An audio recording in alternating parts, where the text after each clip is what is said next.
Jubilee Hills bypoll ప్రచారంలో మాటలు హామీల పర్వం ముగిసింది. ఇప్పుడు కేవలం నోట్లే మాట్లాడుతున్నాయి. పోలింగ్కు ఇంకా 2 రోజులే ఉండడంతో డబ్బు పంపకాలు మొదలయ్యాయి. ఓటుకు 2000 ఇస్తామని ఒక పార్టీ చెప్తుంటే 1000 యాడ్ చేసి 3000 ఇస్తాం, ఓటు మాత్రం మాకే పడాలి అని మరో పార్టీ ఆఫర్ ఇస్తోంది. ఈ 2 పార్టీల పోటాపోటీ పంపకాలతో జూబ్లీహిల్స్ లో డబ్బు ఏరులై పారుతోంది.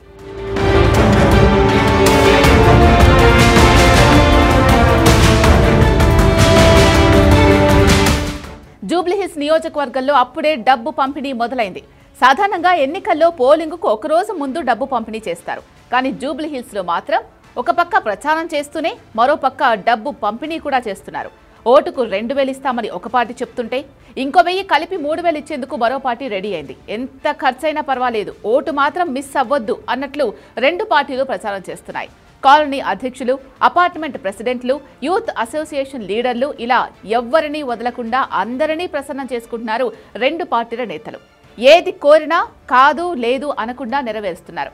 ఇక ఇదే మంచి టైం కాబట్టి చాలా మంది స్థానికులు కూడా పెండింగ్ లో ఉన్న పనులన్నీ చకచకా చేయించేసుకుంటున్నారు. ఓట్లకు నోట్లు పంచేందుకు చాలా పక్కాగా ప్లాన్ చేసుకుంటున్నారు నేతలు.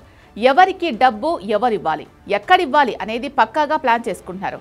ఏ ప్రాంతంలో మనకు పడే ఓట్లున్నాయి, డబ్బు ఇచ్చినా పడని ఓట్లు ఎన్నున్నాయి, ఇలా లెక్కలు వేసుకుంటూ వెళ్తున్నారు. కొందరు ఓటర్లకు నేరుగా యూపీఐ నుంచి పేమెంట్స్ చేస్తున్నారు. ఒక పార్టీ ఆల్రెడీ డబ్బు పంపిణీలో బిజీగా ఉంటే మరో పార్టీ మాత్రం పోలింగుకు ఒక రోజు ముందు పంచుతామంటూ లిస్టు రెడీ చేసుకుంటోంది. పోలీసులకు, ఫ్లయింగ్ స్క్వాడ్స్ కు తెలియకుండా డబ్బును దాచి గుట్టు చప్పుడు కాకుండా ఓటర్లకు చేర్చేందుకు 2 పార్టీలు తమ కార్యకర్తలను గ్రౌండ్ స్థాయిలో తిప్పుతున్నాయి.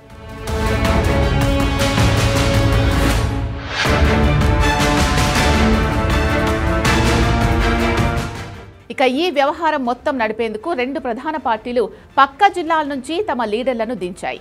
వాళ్లే ఈ పని మొత్తం చూసుకుంటున్నారు. జూబ్లీహిల్స్ లో ఇప్పుడు ఎలక్షన్ కోడ్ అమలులో ఉంది కాబట్టి ఈ నేతలు పక్క ప్రాంతాల నుంచి ఆపరేట్ చేస్తున్నారు. ఎన్నికల ప్రచార గడువు ముగిసిన తర్వాత స్థానికేతర నాయకులను నియోజకవర్గం నుంచి అధికారులు పంపేస్తారు. పోలింగ్ సజావుగా జరిగేందుకు ఇలాంటి నిర్ణయాలు తీసుకుంటారు. దీంతో ఆ సమస్య రాకుండా ముందే వాళ్లను పక్క నియోజకవర్గాల్లో పెట్టాయి 2 పార్టీలు. ప్రచారం మాత్రం జూబ్లీహిల్స్ లో చేసి పంపిణీ వ్యవహారాలు, డబ్బు దాచడం, స్థానికులతో మీటింగులు పెట్టడం మాత్రం పక్క నియోజకవర్గాల్లో చేస్తున్నారు. హైదరాబాద్ లో నియోజకవర్గాల మధ్య పెద్దగా డిస్టెన్స్ ఉండదు కాబట్టి ఇక్కడ పని చాలా సులభం అవుతోంది. 2 పార్టీల నేతలు జూబ్లీహిల్స్ కు పక్కనే ఉన్న కూకట్పల్లి, శేరిలింగంపల్లి, సనత్ నగర్, ఖైరతాబాద్ లో మకాం వేశారు. అక్కడి నుంచే మొత్తం పంపిణీ వ్యవహారాలు హ్యాండిల్ చేస్తున్నారు. ఈ పంపిణీల వ్యవహారం ఎలా ఉన్నా చివరికి ప్రజలు ఎవరికి ఓటు వేస్తే వాళ్లే ఎమ్మెల్యే. ఈ ప్రాంతంలో మాగంటి కుటుంబానికి మంచి పట్టుంది. దాదాపు దశాబ్దానికి పైగా మాగంటి గోపీనాథ్ ఇక్కడ వరుసగా ఎమ్మెల్యేగా గెలిచారు. ఆయన మరణంతో వచ్చిన ఈ బైపోల్లో ఇప్పుడు ఆయన భార్య పోటీ చేస్తున్నారు.